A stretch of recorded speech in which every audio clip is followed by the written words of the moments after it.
স্ত্রী বা প্রিয়জনকে খুশি করার জন্য মিথ্যা বলা জায়েজ কি না, ইসলাম এ ব্যাপারে কি বলে?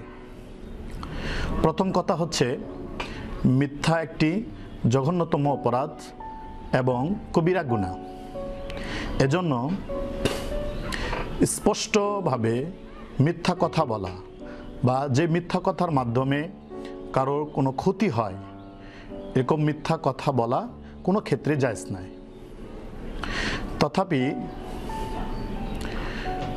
বিভিন্ন হাদিস গ্রন্থে দেখা যায়, যেমন সহিহ মুসলিম এবং সুনানে আবু দাউদের 4921 নম্বর হাদিসের মধ্যে এসেছে, হযরত উম্মে কুলসুম রাদিয়াল্লাহু তাআলা আনহা বলেন যে আমি নবী করিম সাল্লাল্লাহু আলাইহি ওয়াসাল্লামকে 3 ক্ষেত্রে মিথ্যা কথা বলার অবকাশ তিনি দিয়েছেন, এটা আমি শুনেছি।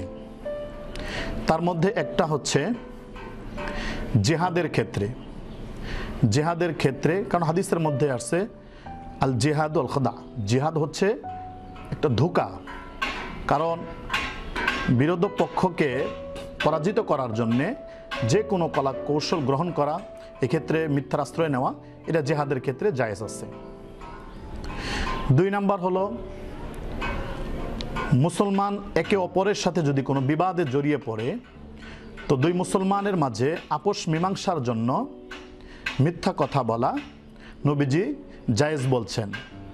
যেমন ধরুন, একজন আরেকজনকে দেখতেই পারে না, বা তার সাথে তার অনেক বিষয় নিয়ে রাগ, তো তৃতীয় কোনো ব্যক্তি যদি যে একজনকে বলে, ভাই তুমি তো তার সাথে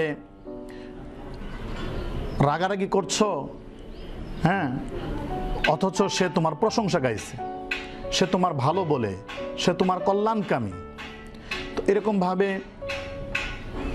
আরেকজনকেও গিয়ে বলতেছে যে তুমি তার সাথে ঝগড়া বিবাদ করো, তুমি তাকে দেখতে পারো না, অথচ সে তোমার কল্যাণকামী, তোমার কল্যাণ কামনা করে, তোমার ভালো চায়। তখন সেই লোক দুটো বলবে, তাই নাকি? তো একে অপরের প্রতি একটা ভালোবাসা, মহব্বত সৃষ্টি হয়ে যাবে। তো এই ক্ষেত্রে উভয় জনকে মিলিয়ে দেওয়ার জন্য মিথ্যার আশ্রয় নেওয়া তথা মিথ্যা কথা বলা নবীজি জায়েজ বলেছেন। আরেকটা হচ্ছে, স্ত্রীর মহব্বত, ভালোবাসা বৃদ্ধির জন্য যদি কেউ মিথ্যা কথা বলে, নবীজি এটা জায়েজ বলেছেন। যেমন স্ত্রীকে যদি মহব্বত করে বা স্ত্রী ভালোবাসা বৃদ্ধির জন্য যদি বলে তুমি চাঁদের চেয়েও সুন্দর, বা রান্না ভালো না হলেও যদি বলে বাহ তোমার রান্না তো চমৎকার হয়েছে, তো এই জাতীয় মিথ্যা কথার দ্বারা স্ত্রীর মন খুশি হয়ে যাবে, উভয়ের মধ্যে ভালোবাসার সৃষ্টি হবে, ভালোবাসা বৃদ্ধি পাবে।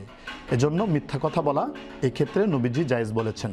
তবে যে মিথ্যার মাধ্যমে স্ত্রীকে সরাসরি ধোঁকা দেওয়া হয় এবং স্ত্রীকে প্রতারিত করা হয়, যেমন মার্কেট থেকে একটি কাপড় কিনে আনা হলো 1000 টাকা দিয়ে, তো এই ক্ষেত্রে দাম বাড়িয়ে যদি বলা হয় 2000 টাকা, আর ওই মার্কেট সম্পর্কে যদি তার স্ত্রীর ধারণাও থাকে, তাহলে এই ক্ষেত্রে স্ত্রীকে সরাসরি ধোঁকা দেওয়া হলো। অতএব এভাবে মিথ্যা কথা বলা যাবে না। তবে হ্যাঁ, একটা কাপড় কেনার পরে যদি বলা হয় তোমার এই কাপড়টা সকলেই পছন্দ করেছে, বা তোমার এই কাপড়টা তোমাকে বেশ মানিয়েছে, তো এই সমস্ত কথাবার্তা বলে স্ত্রীকে খুশি করা, এটা জায়েজ আছে। তবে একটা জিনিস লক্ষ্য রাখতে হবে, স্ত্রীর ভালোবাসা বৃদ্ধির জন্য মিথ্যা কথা বলা জায়েজ থাকলেও সর্বক্ষেত্রেই সদা সর্বদাই মিথ্যায় আশ্রয় নেওয়া যাবে না। এটা ক্ষেত্র বিশেষ যদি কখনো প্রয়োজন দেখা দেয়, তাহলে সেই ক্ষেত্রেই শুধু এই মিথ্যা কথা বলা সুযোগ আছে। অতএব আল্লাহ তাআলা আমাদেরকে সঠিকটা বোঝার এবং আমল করার তৌফিক দান করুন।